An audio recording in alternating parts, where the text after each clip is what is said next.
The church of South India diocese of Medak holy trinity church Bolarum pastorate సమర్పిస్తున్న daily Bible డివోషన్స్కి స్వాగతం.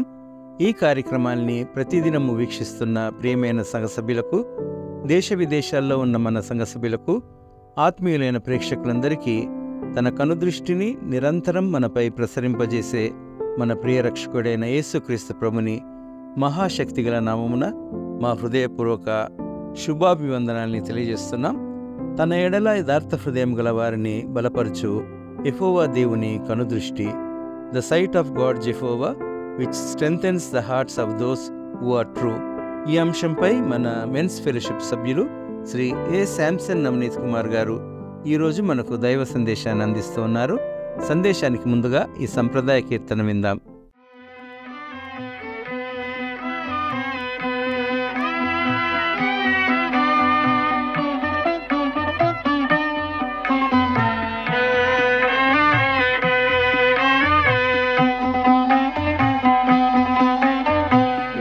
కటాక్షము పొందగోరెదము, పరమాత్మ యేసు నీ సమక్షము నుండగోరెదము. నీ కటాక్షము పొందగోరెదము, పరమాత్మ యేసు నీ సమక్షము నుండగోరెదము.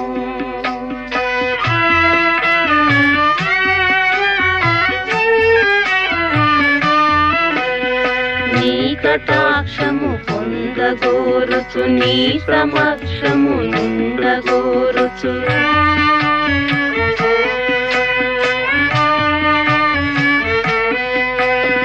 నిత్యకాలము భజన చేయుచు నిన్నే మనసున నిలుపుకొందుము. నిత్యకాలము భజన చేయుచు నిన్నే మనసున నిలుపుకొందుము. నీ కటాక్షము పొందగోరెదము, పరమాత్మ యేసు నీ సమక్షము నుండగోరెదము.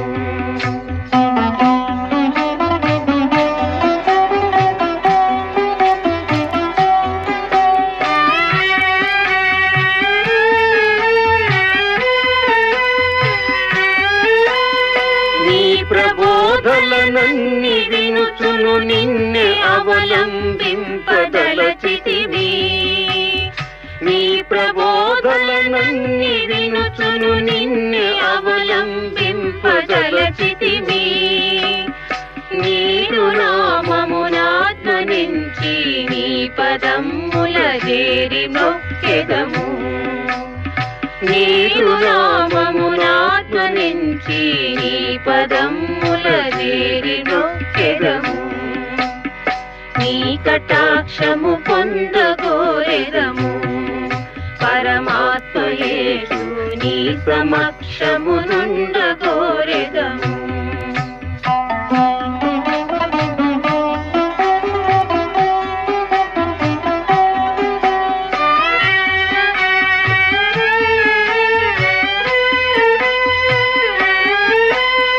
లోకమంతయు గోవదలచి నాకలోకము వీడినావో.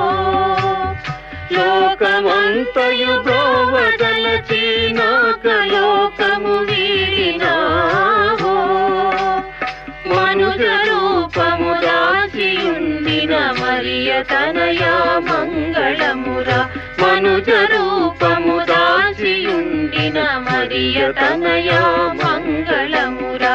నీ కటాక్షము పొందగోరెదము, పరమాత్మ యేసు నీ సమక్షము నుండగోరెదము.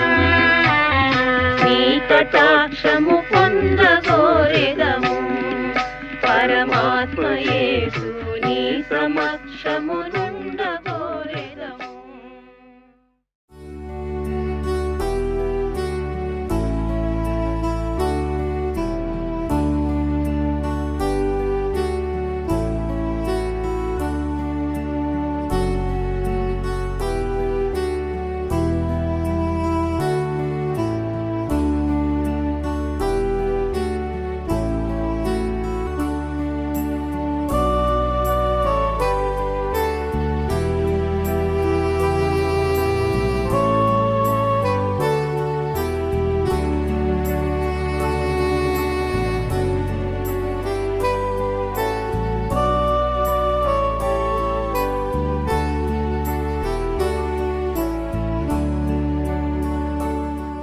Praise the lord.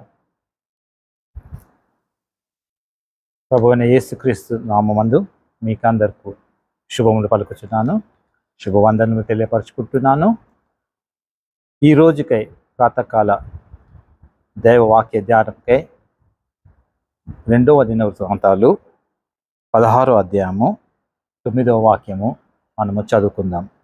అందులో ఏమని ఉందంటే, తన ఎడల యథార్థ హృదయం గల వారిని బలపరచుటకై యెహోవా కనుదృష్టి లోకమందంతటా సంచారము చేయుచున్నది. చిన్న ప్రార్థన చేసుకుందామండి. పరిశుద్ధ నీ పాదములకు అనేక వందం స్తోత్రం తెలియపరచుకుంటున్నా తండ్రి. ఈ ప్రాతకాల సమయంలో ప్రభువా నీ వాక్యం ధ్యానించుటకు మా అందరికి ఇచ్చిన ఈ ధన్యతను బట్టి నీకు అనేక వందం స్తోత్రం తెలియపరచుకుంటున్నాం తండ్రి. మరి నీ దీనదాసుడైన నన్ను నీ సిలువ చాటును మరుగుపరుచుకొని ఈ వాక్యం యొక్క భావన తెలిపి మమ్మల్ని బలపరిచి ఆస్వాదించమని నజరేయుడైన యేసుక్రీస్తు అతి పరిశుద్ధ నామమున ప్రార్థించి వేడుకుంటున్నాను తండ్రి. మరి ఇక్కడ చూసినట్లయితే మరి ఏమని ఉందంటే, తన ఎడల అంటే యెహోవా దేవుని ఎడల యథార్థ హృదయం గల వారిని బలపరచుటకే యెహోవా కను దృష్టి లోకమంతటా సంచారం చేయుచున్నది కదండి. ఎవరైతే యథార్థగా ఉన్నారో, ఎవరి ఎడల? యెహోవా దేవుని ఎడల, మన యేసుక్రీస్తు ప్రభు ఎడల, పరిశుద్ధాత్మ ఎడల యథార్థగా మన జీవితాలు ఏదైతే మనం సరి చేసుకొని ముందుకు వెళ్తున్నామో తప్పకుండా అలాంటి వారి కొరకు యెహోవా కను దృష్టి చూస్తూ ఉన్నదంట. ఈ వాక్యం ఎందుకు అక్కడ రాసిందంటే, ఆ కాలమందు అంటే దీర్ఘదర్శన హనాని యూదారాజైన ఆసా యుద్ధకు వచ్చి, ఈ దీర్ఘదర్శన హనాని అనే అతను యూదారాజైన ఆసా దగ్గరకు వచ్చి దేవుడు ఈ విధంగా నాకు చెప్పాడని ఆయనకి ప్రకటిస్తున్నాడు. అక్కడ ఆమె జరిగింది ఏంటి అంటే, ఈ యూదారాజైన ఆసాను ఏం చేశాడంటే, అక్కడ కుషియులు లుబియులు అనే వీరిద్దరు, కుషియులు లుబియులు అనే వీరిద్దరు ఆయన మీదకి బహురథములు అవన్నీ తీసుకొని వచ్చి ఆయనపై దండెత్తడానికి వచ్చారు. వచ్చినప్పుడు ఆయన ఏం చేశాడంటే, అంతకుముందు దేవుని యొక్క మంచి కార్యములు చేసినందుకు దేవుని ఆయన యొక్క ప్రవర్తన మంచిగా ఉన్నందుకు ఆ దేవుడు ఏం చేశాడంటే, యెహోవా దేవుడు ఏం చేశాడంటే ఆయనకు సహాయం చేసి ఆయన ఏం చేశాడంటే, కుషియులను లుబిలను దండెత్తి వచ్చిరు కదా, అయినను నీవు యెహోవాను నమ్ముకొని అందున ఆయన వారిని నీ చేతికి అప్పగించాడు. ఎవరు నమ్ముకున్నాడండి? యెహోవా నమ్ముకున్నందుకు ఆయన చేతికి అప్పగించాడు. కానీ ఈయన అంతకుముందు చేసిన పనులు బాగా ప్రవర్తన చాలా బాగున్నా కానీ కూడా దాని తర్వాత ఆయన ఏం చేశాడంటే, ఆయన దేవుడు నీ దేవుడిని యెహోవాను నమ్ముకొనక సిరియా రాజుని నమ్ముకుంటే, అంటే ఆయనని దేవుడు అభివృద్ధి పరిచినప్పుడు ఆయన దేవుని వదిలేసి ఈ సిరియా రాజుని నమ్ముకొని ఆయనకు ఆనుకలు పంపడము, ఆయనకు బంగారం విస్తారంగా పంపి ఆయన దగ్గర సైన్యం తీసుకొని వేరే వాళ్ళని జయించడానికి ఈయన ప్రయత్నించాడనమాట. కాబట్టి దేవుడు ఏమంటున్నా అంటే, యథార్థ హృదయాలకైతే నేను తప్పకుండా నా దృష్టి వాళ్ళ మీద ఉంచుతాను, కానీ నా నుంచి ఒకళ్ళు దూరం అయిపోయి నువ్వు వేరేలను నమ్ముకొని వేరే వాళ్ళ యొక్క ఉన్నతిలో నువ్వు కోరుకున్నావంటే అప్పుడు దేవుడు ఏం చేస్తాడంటే, దాని తర్వాత ఆయన ఏమంటున్నాడంటే 9వ వచనంలోనే, ఈ విషయమందు నీవు మతి తప్పి ప్రవర్తించితే గనుక ఇది మొదలుకొని నీకు యుద్ధములే కలుగును కదండి. మతి అంటే నీ హృదయ ఆలోచన, నీ హృదయము, నీ యొక్క హృదయం ఎలా ఉంటుందో, మతి అంటే నీ బుద్ధి అలా ప్రవర్తిస్తూ ఉంటుంది కదండి. సో యెహోవా దేవుని కాకుండా ఆయన సిరియా రాజుని నమ్ముకున్నందుకు అక్కడ జరిగింది ఏంటంటే, ఇక మొదలు ఇదైతే నేను నీకు జయం ఇచ్చాను, కానీ ఇక మొదలు నీకు యుద్ధములే కలుగును కదండి. అంటే విశ్వాసం, మన విశ్వాసం ఏ విధంగా ఉండాలి అంటే, ఆయన ఎడల మన బుద్ధి, మన మతి ఏ విధంగా ఉండాలంటే నమ్మకంగా ఆయన ఎడల మనం ఎప్పుడు ప్రవర్తిస్తూ ఉండాలి. మళ్ళీ మత్తయి సువార్తలో ఒకసారి మనం చూసుకుందామండి. మత్తయి సువార్తలు చూసుకున్నప్పుడు మనకు తెలుసు, అక్కడ ఒక కనాను స్త్రీ, మత్తయి సువార్త మనకు 15వ అధ్యాయంలో 21 నుంచి 28 అది మనకు తెలుసు, అక్కడ రాసినది ఒక కనాను స్త్రీ అన్నమాట. 21 నుంచి కనాను స్త్రీ ఆమె అక్కడ ఏం చేస్తున్నదంటే, ఆ కనాను స్త్రీ ఏం చేస్తున్నదంటే, అక్కడ ప్రభువా దావీదు కుమారుడా నన్ను కరుణించుము, నా కుమార్తె దయ్యము పట్టి బహుగా బాధపడుతుందని కేకలు వేయిస్తున్నది. ఆమె అక్కడికి ఎందుకు ఆ కనాను స్త్రీ వచ్చి అలా కేకలు వేస్తుంది? ఎందుకంటే ఆమె యేసుక్రీస్తు ప్రభువుని నమ్ముకుంది. ఆ కనాను దేశంలోనే ఆయన అద్భుత కార్యాలు చేశాడు, నీటిని ద్రాక్షరసంగా మార్చాడు కదండి. అవి విన్న తర్వాత ఆమెలో విశ్వాసం వచ్చిన తర్వాత ఈయన తప్పకుండా నా కుమార్తెకున్న దయ్యాన్ని వెలగొట్టగలుగుతాడు కదండి. ఆమె స్వస్థత కోరటం లేదు, ధనము ధాన్యత ఏం కోరుకోవటం లేదు. ఆయన తమ కుమార్తె యొక్క మంచి కొరకు ఆమెలో ఉన్న ఆ దురాత్మను వెలుగొట్టడానికి యేసుక్రీస్తు ప్రభు ఒక్కడే దానికి సరి అయిన ఆ అధికారం గలవాడని ఆమె తెలుసుకొని ఆమె అక్కడ ఏమని అరుస్తున్నది, అక్కడ కేకలు పెడుతుందంటే ఏమని అంటే, దావీదు కుమారుడా అని కేకలు పెట్టిన నా కుమార్తెని దయ్యం నుంచి రక్షించినప్పుడు శిష్యులు ఏమంటున్నారంటే, యేసుక్రీస్తు ప్రభు దగ్గరకు వచ్చి ఆమె కేకలు వేస్తున్నది, ఆమెని పంపించండి అన్నప్పుడు అక్కడ ఏంటంటే శిష్యులు వచ్చి ఈమె మన వెంబట వచ్చి కేకులు వేస్తున్నది కనుక ఈమెను పంపించమని ఆయనని వేడుకొనగా, ఆయన అంటే యేసుక్రీస్తు ప్రభు అంతకుముందు ఆమె కేకలు వేసినప్పుడు నా కుమార్తె దయ్యం పట్టి బహుబాధపడుచున్నది కేకలు వేసినప్పుడు అందుకు ఆయన ఆమెతో ఒక్క మాటనైనా చెప్పలేదు. కానీ ఆయన వింటున్నాడు. ఆమె దగ్గరికి వెళ్ళొచ్చు కదా, నీ ప్రాబ్లం ఏంటి, నీది ఒక సమస్య ఏంటి అని ఆయన అడగొచ్చు కదా. కానీ యేసుక్రీస్తు ఒక మాట కూడా మాట్లాడలేదంట. ఆయన మాట్లాడకుండా వెళ్ళిపోయినప్పుడు శిష్యుడు వచ్చి అప్పుడు మళ్ళీ ఏమంటున్నారంటే, ఈమె మన వెంబటి వచ్చి కేకలు వేస్తున్నారు కనుక ఈమెను పంపించమని ఆయనని వాళ్ళు వేడుకుంటున్నారు. ఆ కేకలు వినలేక వేడుకుంటున్నారు. అక్కడ యేసుక్రీస్తు ప్రభు ఆమె యొక్క విశ్వాసంను చూస్తున్నాడు, ఆమె యొక్క యథార్థతను చూస్తున్నాడు. ఈమె ఎంత దేవుని పట్ల యథార్థంగా ఉన్నది అనేది ఒక పరీక్ష అన్నమాట. మన జీవితాలలో కూడా మనం ఎంత కేకలు వేసినా, ఎన్ని ప్రార్థన చేసినా, ఎన్ని మోకాల నుండి ప్రార్థన చేసినా, ఎన్ని ఉపవాసాల నుండి ప్రార్థన చేసినా, ఎన్ని కానుకలు ఇచ్చినా మనం అనుకున్నది జరగటం లేదంటే, మనకు కావాల్సింది దొరకడం లేదంటే దానికి నిరాశపడకూడదు. మనం ఇంకా బలంగా, ఇంకా విశ్వాసంగా, ఈమె చూడండి ఇంకా ఎంత ఆమె విశ్వాసం బలపడి ఆమె ఆ ఒక్క మాట కూడా మాట్లాడకుండా యేసుక్రీస్తు వెళ్ళిపోతున్నాడంట. సో ఆమె వదిలేయచ్చు కదా, సరే నేను ఇంత అరిచినా, నేను ఇంత పని చేసినా కూడా నాకేమీ మంచి జరగట్లేదు అని వదిలేయచ్చు కదా. కానీ ఆమె విశ్వాసం ఎంత గొప్ప చూడండి. తన ఎడల యథార్థ హృదయం గల వారిని బలపరుస్తాడు. ఆమె యథార్థ హృదయం ఉందని దాని తర్వాత ఆయన అన్న మాట ఏమన్నా చూడండి, అందుకేసు అమ్మా నీ విశ్వాసం గొప్పది. ఎంత చక్కని మాట అన్నాడు, అమ్మా నీ విశ్వాసం గొప్పది. ఏదో ఒక రోజు మనం చేసే ప్రార్థనలకు ఏ విధంగా అయితే అక్కడ ఆశ, ఏ విధంగా అయితే ఆయన ప్రార్థనలు, ఆయన మంచి కార్యాలు చేసి దాని తర్వాత దేవుడి నుంచి తిరిగి తొలగిపోయినా కానీ కూడా ఆయనకి వేరే రాజ్యాలు ఆయన బహుకరించాడు. ఆయన అన్నాడు, ఇక ముందు నీకు యుద్ధాలే, కానీ ఇది మాత్రమే నీకు నేను జరగడానికి ఇస్తాను. సో మనం చేసిన ప్రార్థనలకు జవాబు తప్పకుండా ఇస్తాడు. కానీ ఏ విధంగా మనం యథార్థంగా ఉన్నామో మనల్ని సరి చూసుకుంటూ ఉండాలి.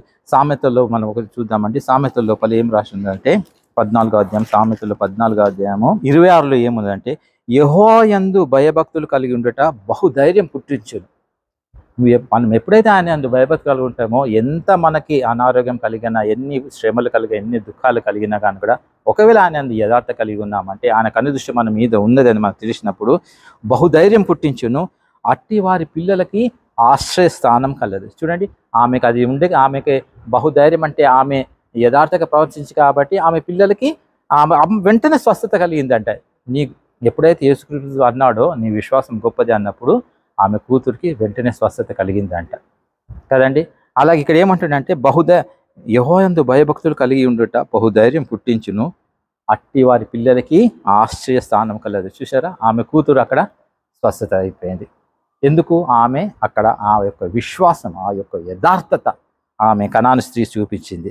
27లో ఏమంటుండండి, యెహోవా యందు భయభక్తులు కలిగి ఉండుట జీవపు ఊట, అది మరణ పాశం నుండి ఆమెని విడిపించును. అదే మరణ పాశంలో ఉండే ఆమెకి ఏదైతే దురాత్మలు పట్టిందో మరణ పాశంలో ఉండే దానిలోపంచి విడిపించిందంట యేసుక్రీస్తు ప్రభు. ఎప్పుడైతే ఆమె విశ్వాసంగా వచ్చిందో, యథార్థంగా వచ్చిందో. ఎందుకంటే తన ఎడల యథార్థ హృదయం గల వారిని బలపరచుటకే యెహోవా కనుదృష్టి లోకమంతటా సంచారం చేసింది. ఈరోజు మీ మీద, నా మీద ఆయన కనుదృష్టి ఉండాలని మనం కోరుకుందాం. ఆయన కనుదృష్టి ఉండేలాగా మన ప్రవర్తన యథార్థంగా ఉంచుకుందాం. మన జీవితంలో ముందుకు సాగుతూ ఉందాం. ఆయన ఆశీర్వాదాలు పొందుకుంటూ ఉందాం. దేవుడు మనందరినీ ఆయన కనుదృష్టిలో ఉంచుకోవాలని అది యేసుక్రీస్తు అతి ప్రజలను ప్రార్థించి ఆయన యెహోవా దేవుని వేడుకుంటున్నాను తండ్రి. ఆమేన్.